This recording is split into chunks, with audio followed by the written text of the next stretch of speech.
Hello friends, स्वागत है आपका इवोल्यूशन के सेकेंड वीडियो में। आज हम डिस्कस करेंगे प्री मॉडर्न थ्योरीज। तो ठीक है, और उसके बाद हम एक इंट्रोडक्शन जस्ट लेंगे मॉडर्न थ्योरीज का। तो पहले आइए डिस्कस करते हैं pre modern theories. Evolutionist of medieval age where, medieval age के इवोल्यूशनिस्ट थे फ्रांसिस बेकन, जॉन सॉमरडम और मॉपर्टियस। और उसके बाद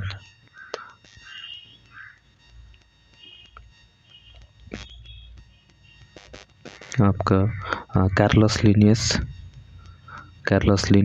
and Erasmus Darwin, and lastly we discuss modern theories. ठीक है,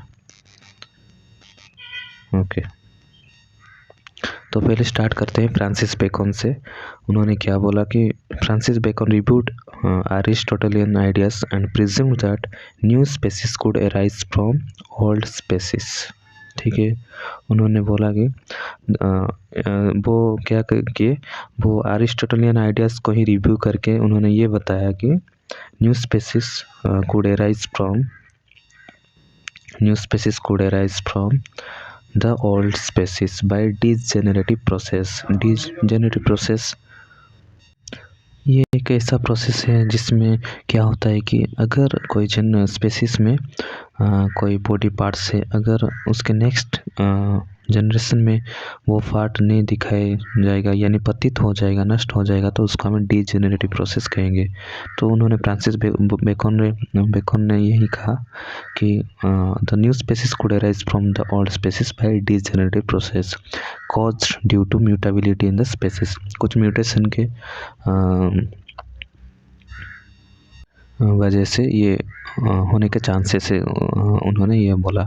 then your coming your John Swammerdam, उन्होंने बोला he is the Dutch scientist. ठीक है, Swammerdam propose the pre formation theory.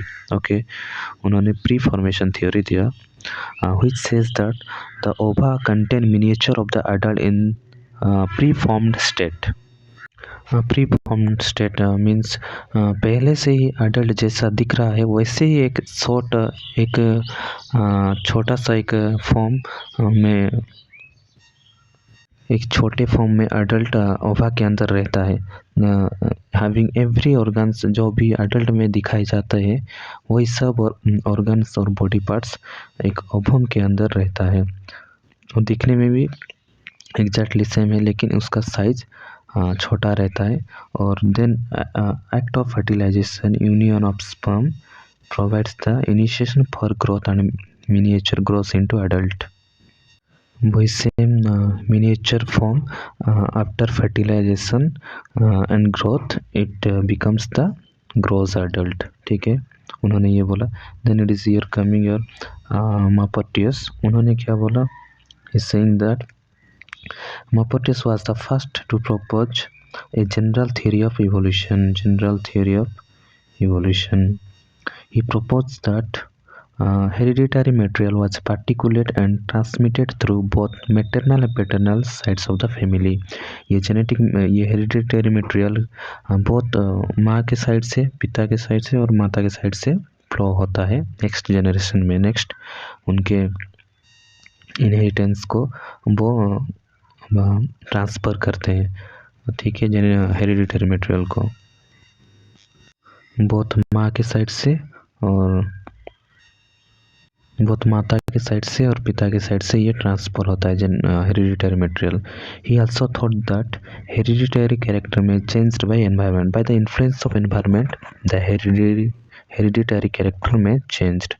ठीक है, it the environment has the effect to modify your characteristics। Then comes your theories which is given by the Carlos Linnaeus।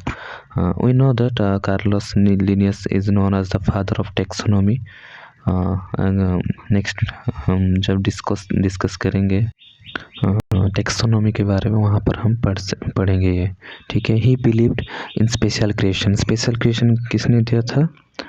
The special creation theory was proposed by father Swaraj. तो Carlos Linnaeus ने भी उस theory को support किया। ही presumed that, ठीक है, he presumed that species are created by God and are immutable and fixed entities.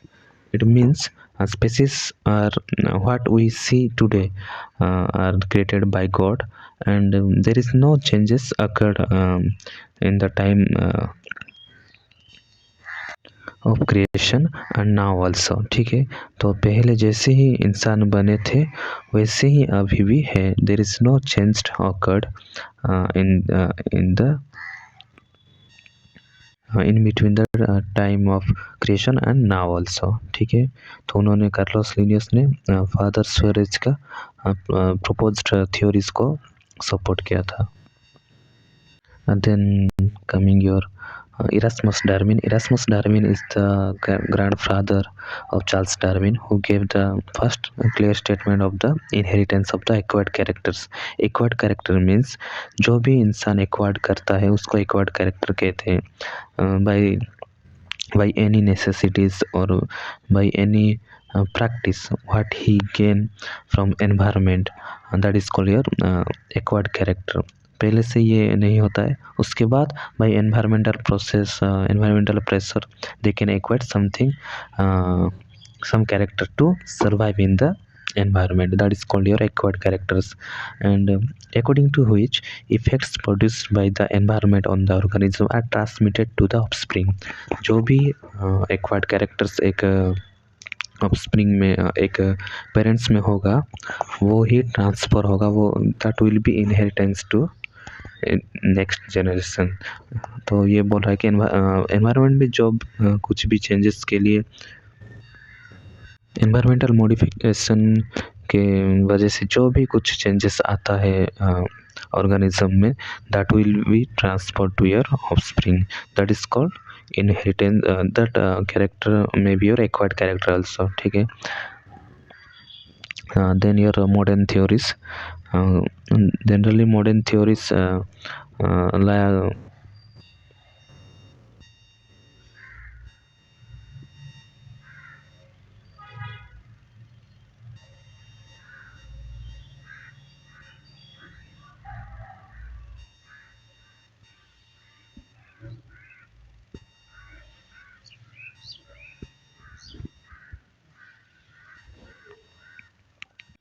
Modern theories is nothing but the modification of the old theories. ठीक है, सब ओल्ड थ्योरीज को मिलाकर कुछ मॉडिफाई करके ये आया है।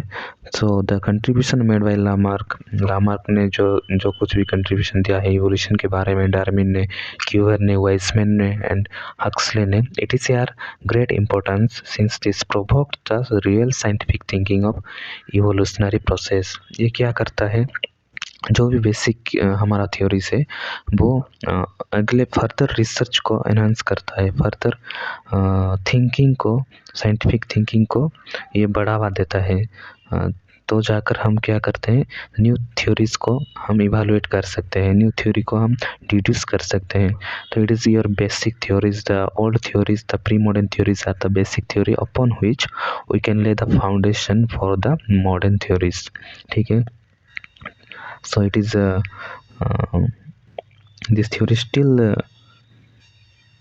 these theories and the contribution made by Lamarck, Darwin, Cuvier, Weizmann, Huxley, and those theories which they are given is very being helpful, though in the somewhat modified form। it is very much helpful in modified form also. उसको हम modify करके new theories प्रोपाउंड करते हैं और उसको हम बोलते हैं मॉडर्न थ्योरीज। तो अगर आने वाले वीडियोस में हम मॉडर्न थ्योरीज के बारे में डिस्कस करेंगे। तो आज के लिए इतना ही, थैंक यू। हाँ, और मैं आपको डिस्क्रिप्शन में वेबसाइट का लिंक दे दूँगा, आप जाकर चेकआउट कर सकते हैं मोर एक्सप्लेनेशन के लिए। Okay, thank you.